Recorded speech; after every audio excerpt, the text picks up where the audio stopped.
Hello friends, आज मैं आपके सामने एक छोटा सा टॉपिक लेकर आया हूँ। Requisite of good corporate governance.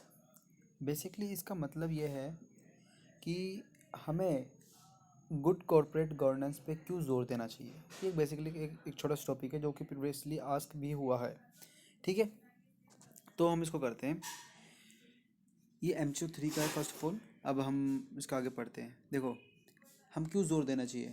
भाई सिंपल सी बात है, कुछ भी अच्छी चीज़ पे ज़ोर क्यों देना चाहिए, क्योंकि वो लॉन्ग टर्म्स में हमें अच्छे रिजल्ट देगी।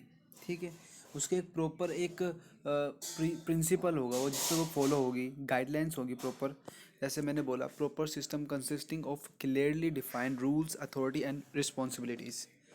ठीक है, अगर एक गवर्नमेंट कॉर्पोरेट गवर्नेंस अच्छी होगी, ठीक है, तो उसमें क्या होगा, जो उसके रूल्स होंगे वो आपको क्लियरली डिफाइंड होंगे कि उसके रूल्स क्या है, उसकी अथॉरिटी क्या है, उसकी रिस्पॉन्सिबिलिटी क्या है। ये तो फर्स्ट पॉइंट ईजी है।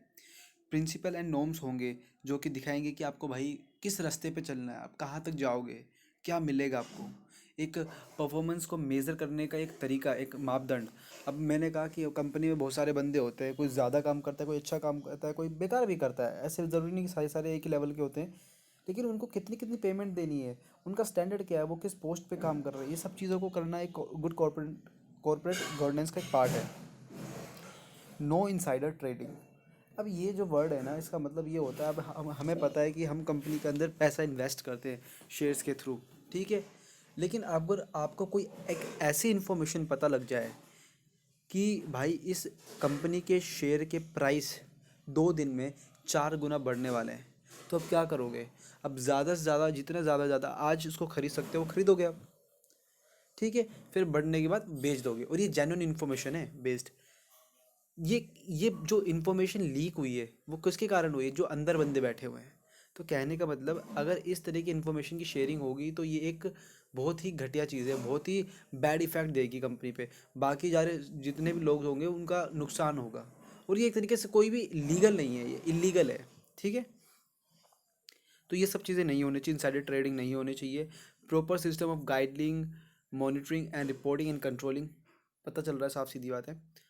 ठीक है, तो उसमें बोला है two issues depending on the ethical standards of the manager. जब मैनेजर एक एथिकल का एक स्टैंडर्ड बनाता है कि भाई जिसमें वो अपने इश्यूज को डिपेंड करता है कि भाई यार या तो ये होगा या तो ये होगा, वो क्या क्या है, organisation, social responsibility and responsiveness. ठीक है, फर्स्ट है ऑर्गेनाइजेशन सोशल रिस्पॉन्सिबिलिटी। नाम से पता चल रहा है जो जिस ऑर्गेनाइजेशन में वो काम कर रहा है उसकी सोशल की रिस्पॉन्सिबिलिटी क्या है उसकी। भाई उसके वर्कर्स एक अच्छी कंडीशन में है कि नहीं है। भाई मैं एक कंपनी चला रहा हूँ, मेरे जो बंदे हैं उधर काम कर रहे हैं वो अच्छी कंडीशन में है कि नहीं है। अगर नहीं है तो उनको मैं कम से कम प्रॉपर कंडीशन तो दूँ, उनको सैलरी टाइम पे दूँ, उनको एक वर्किंग इन्वायरमेंट दूँ, लाइट की प्रॉब्लम ना हो। इस सारी चीज़ें, ये छोटी मोटी चीज़ें सारी इसके अंदर आएगी। रिस्पॉन्सिवनेस का मतलब होता है कि अगर मैंने आपको कोई काम दिया है तो आप किस किस चीज़ जगह अपनी बातों को शेयर करोगे। सिंपल सी बात है, आपको एक बंदे को जवाब देना होगा। Accountability and responsibility basically. फिर लास्ट में ये पॉइंट है, it has a adequate number of non executive and dependent directors. Non executive executive में फ़र्क ये होता है, जो नॉन एग्जीक्यूटिव होते हैं ना, इनके पास मैनेजमेंट की रिस्पॉन्सिबिलिटी नहीं होती, लेकिन जो एग्जीक्यूटिव होते हैं इनके पास रिस्पॉन्सिबिलिटी होती है। और इन दोनों में सिमिलैरिटी ये है कि ये दोनों बोर्ड ऑफ डायरेक्टर्स ही चुनते हैं या उनके मेंबर्स होते हैं। ठीक है, तो एक ये ओवरऑल व्यू है।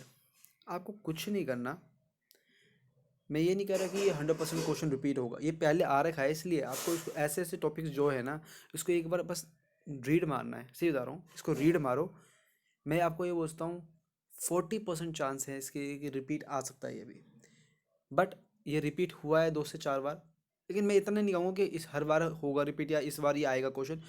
जो मेरा दिल कह रहा है, जो मैंने इसके बारे में सर्च किया है, इसके बारे में जितना मैंने पीछे के पेपर्स देखे हैं, तो ये 1 या 2 बार होगा क्वेश्चन। तो आपको इसको एक बार जस्ट रीड मार लो, कल कोई पेपर में आता है तो आप उसमें पॉइंट्स बना सको। ठीक है, ये इसलिए मैंने आपको छोटा सा एक ओवरव्यू दिया है, ज़्यादा बड़ी वीडियो को नहीं बनाऊंगा क्योंकि ये छोटा सा कंसेप्ट है। कल से मैं कोशिश करूँगा कि रेगुलर से रेगुलर अच्छी अच्छी वीडियो डालते रहूँ time to time. Thank you very much.